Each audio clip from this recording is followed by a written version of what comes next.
Salve, Shalom Aleichem. Selamat hari Minggu, selamat merayakan Minggu biasa yang ke-12. Saya ingin membagikan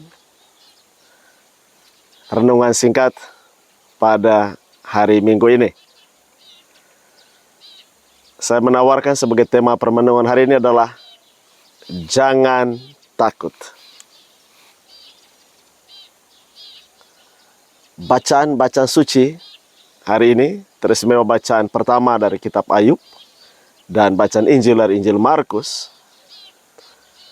menyampaikan kepada kita tentang cobaan hidup, tantangan kehidupan, badai kehidupan.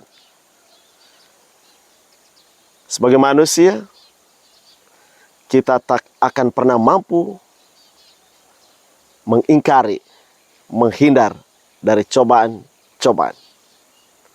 Tetapi di pagi hari ini dengan terang sabda Tuhan, kita hendak memaknai setiap cobaan itu dalam perspektif iman kita kepada Tuhan. Ada 3 pesan penting di balik pencobaan, tantangan hidup, badai kehidupan yang kita alami dalam kehidupan ini. Pesan pertama, kita ambil inspirasinya dari bacaan pertama, kitab Ayub. Dari dalam badai Tuhan menjawab Ayub, katanya, siapa yang telah membendung laut dengan pintu, ketika laut itu membual keluar dari dalam rahim samudera. Pesan pertama adalah Tuhan berbicara di dalam, di balik, dan melalui cobaan, melalui badai.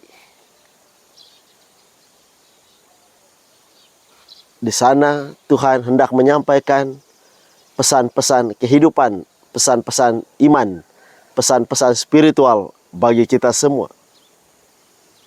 Ada macam-macam pesan yang akan disampaikan kepada kita. Bisa undangan untuk lebih mendekatkan diri kepada Dia. Bisa pesan ekologis supaya kita, kalau itu tantangannya dari alam, untuk semakin harmoni, bersahabat, dan menjaga hukum alam, keseimbangan dengan alam. Juga ada pesan, misalnya pesan moral, pesan pertobatan. Mungkin kita terlalu jauh dari Tuhan, melakukan hal-hal yang bertentangan dengan kehendaknya. Pesan pertobatan, mengundang kita untuk bertobat. Dan yang lain-lain adalah pesan bahwa segala sesuatu di dunia ini ada batasnya. Limited. Hanya Allah yang tak terbatas. Dia adalah sang keabadian. Itu makna pertama. Makna kedua, dalam bacaan Injil, ketika Yesus mengajak para murid untuk bertolak ke seberang, sampai di tengah danau Galilea, danau mengamuk, dan Yesus tertidur. Kemudian para murid membangunkan Dia dengan berkata, Tuhan, tidak pedulikah Engkau bahwa kita binasa? Lalu setelah Yesus menghardik danau itu dengan mengatakan tenang, diam, dan danau menjadi tenang, selanjutnya Yesus berkata, kenapa kalian takut?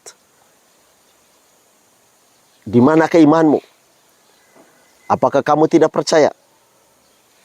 Nah, makna kedua dari tantangan hidup, cobaan dalam kehidupan, badai kehidupan adalah ujian terhadap iman kita kepada Allah.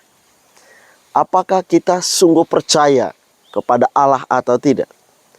Apakah kita sungguh mempercayakan diri kepada Tuhan atau tidak? Itu adalah ujian kehidupan yang tujuannya untuk apa? Membuat kita semakin matang, semakin dewasa, baik secara personality, kepribadian, secara emosional, secara intelektual, dan teristimewa secara spiritual. matang secara spiritual. Dan supaya apa? Kita lebih mendekatkan diri kepada Tuhan, semakin naik level kehidupan. Dan pesan ketiga,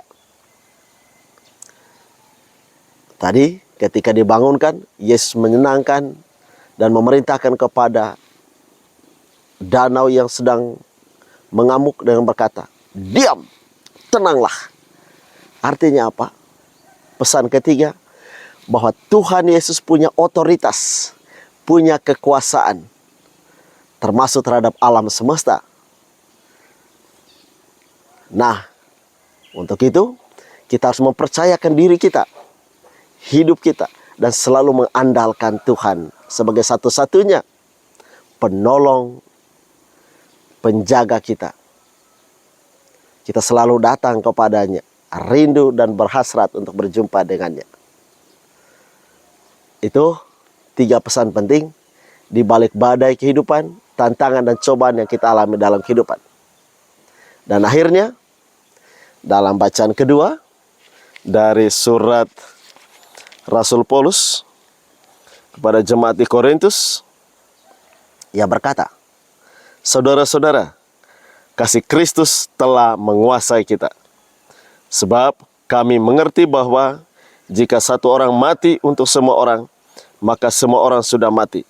Dan Kristus telah mati untuk semua orang, supaya mereka yang hidup tidak lagi hidup untuk dirinya sendiri, melainkan untuk Dia yang telah mati dan dibangkitkan bagi mereka." Ada 2 hal penting di sini.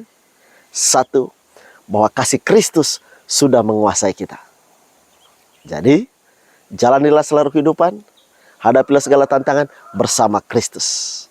Sebab Kristus berkata, "Aku menyertai kamu senantiasa sampai akhir zaman."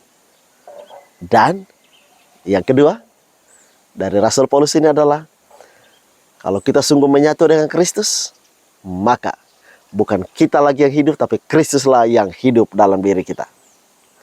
Semoga kita selama sepekan ini ke depan selalu mengandalkan Kristus, agar bukan kita lagi yang hidup, tapi Kristuslah yang hidup dalam diri kita masing-masing. Wassalam, Tuhan memberkati. Tuhan bersamamu dan bersama rohmu. Semoga ibu bapak saudari-saudara dimanapun Anda berada, senantiasa dilindungi, dibimbing dan diberkati oleh Allah yang Maha Kuasa, Bapa dan Putra dan Roh Kudus. Amin.